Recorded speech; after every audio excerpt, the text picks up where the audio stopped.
Üdvözlök mindenkit, én Zseblőmen vagyok, és ebben a videóban most egy kicsit más lesz a háttér, mert hát olyan kreatív vagyok, hogy megint egy unboxing videó következik.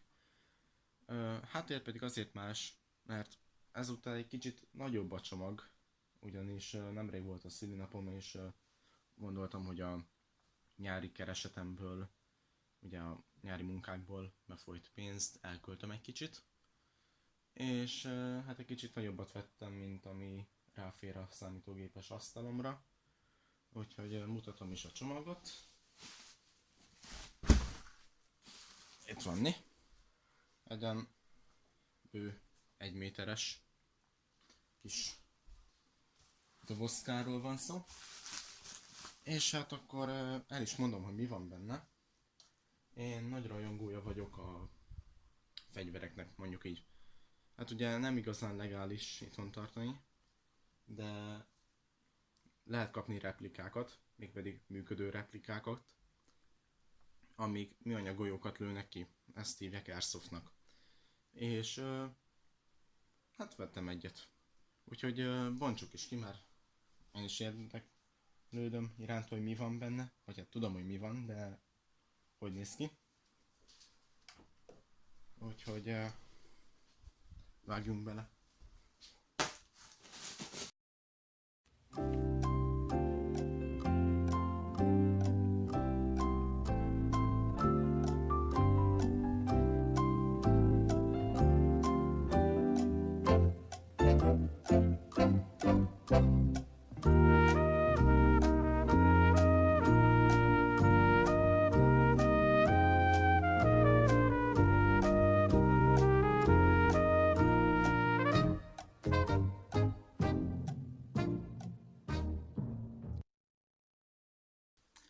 Tehát akkor két dolog van a csomagban.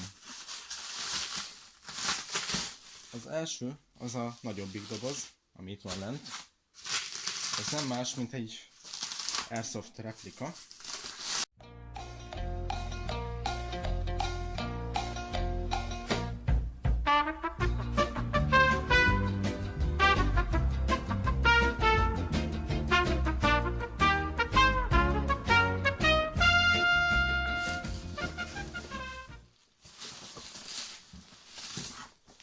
Tehát a másik doboz viszont ez. Ez nem más, mint egy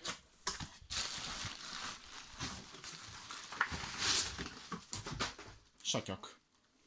Mégpedig egy jó kis műanyag satyak. Airsoftozásra van kitalálva, nyilván a valódi lövedéket nem állítja meg, hát sőt, talán még csak belemegy a műanyag a fejedbe is. Tehát ez ugye egy gyors rendszerű sityak-satyak. Egyszerű műanyag, adtak hozzá véléseket, meg tépőzárakat a tetejére, és két ilyen sint oldalra. És arra lehet akkor rakni kamerát, meg lámpát. Tehát ez az egyik csomag. A másik viszont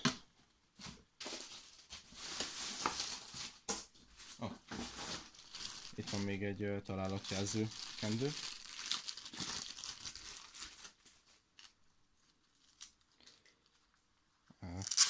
Igen. Tehát ezt ugye akkor kell használni, hogyha eltaláltak, és akkor már nem fognak rád lőni. Ez is egy hasznos dolog. És visszatérek egy kicsit, mert ezzel még elbajlódom rendesen. Later. Na, sikeresen kicsomagoltam. Tehát akkor a replika pedig nem más, mint egy Cyma, tehát CM 079-es AR-15 nagyrészt fém és kisrészt műanyag, tehát jó fajta replika, ami kinyitáskor elénk is tárul, csak pont a másik irányba kell. Itt van mindenféle figyelemfelhívás, garanciáról. Kapunk egy útmutatót a fegyverhez, tehát hogy melyik része micsoda, hogyan kell beállítani rajta a hop-upot, ami ugye majd a leírásban leírom, sőt biztos, hogy leírom, hogy micsoda. És az alkatrészek, mert ugye lehet módosítani kedvünk szerint.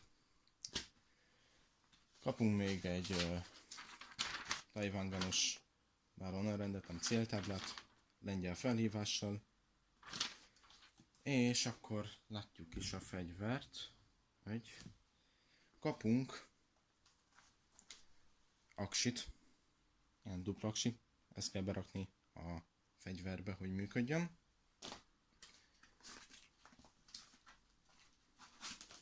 Egy töltőt az aksihoz, egy high cap, ABS vagy polimer, talán nem tudom, tárat. Ez 400 BB-t tud magába foglalni. Ugye itt van a tekerő, ezzel kell feltekerni, hogy mindig be legyen töltve. Ide kell pedig a BB-ket beleönteni. És ott meg van egy kicsi. Ez nem más, mint fogalmam sincs mi. Majd megnézem. Tehát, akkor most pedig jöjjön a fő rész.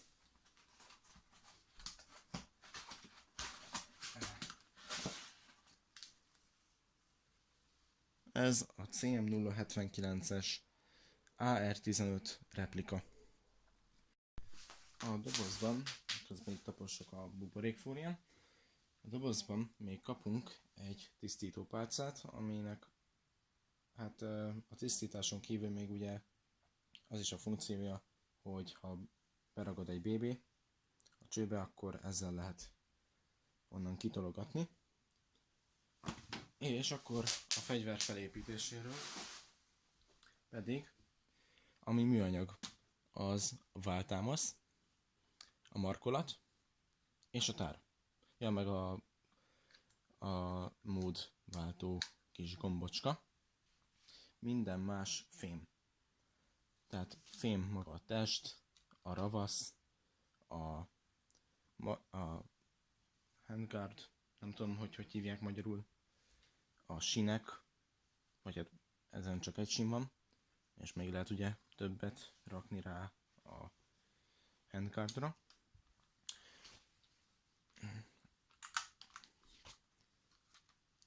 Még fém de jól néz ki. Tehát ez is fém.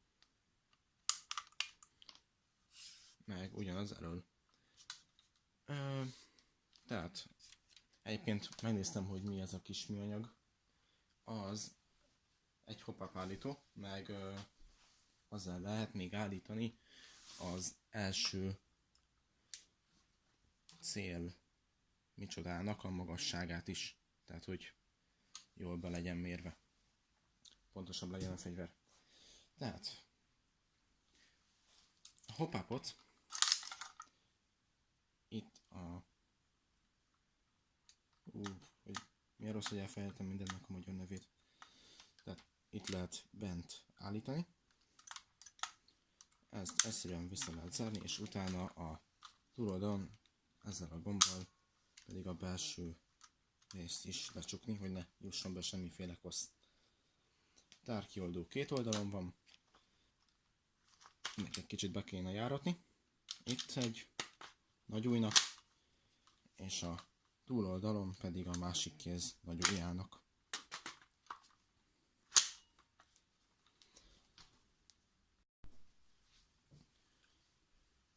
A váltámasz természetesen állítható. Ezt az alsó gombot kell benyomni, és akkor lehet kihúzni. Itt van egy fokozat. Itt egy. Azt hiszem 6 fokozatos, tehát mindenki úgy tudja rakni, ahogy csak neki jól esik.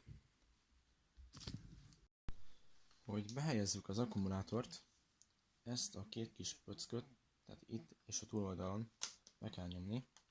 Ezután a gumírozott támaszt le lehet venni, és utána ebben a nézetben benyúlva el lehet érni a Tamiya csatlakozót, amihez Rákapcsoljuk az akkumulátort, behelyezzük,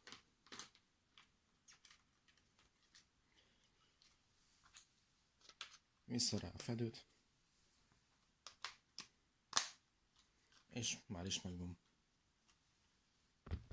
Kronográfom nincs, de a fegyver alapból gyárilag 420 FPS-sel lő, mivel ugye a Airsoft szabályok értelmében ez nem használható épületharcra, ezért én kértem, hogy csökkentsék le 330-ra. És ugye papíron, garancia levélen rajta vannak az értékek, amiket mértek vele. Látható, hogy mindolyan 326 környékén van, nagyjából annyi az átlag, úgyhogy ilyen állapotban már használható CQB-re is. Nos, mivel most már besötétedett, meg amúgy is egész nap esett, ezért pontossági és lövés tesztet majd valamikor később fogok felrakni egy külön videóban. Csak úgy, mint hogy hogyan kell a sisakot felszerelni, tehát hogy a szivacsokat milyen módon kell beragasztani.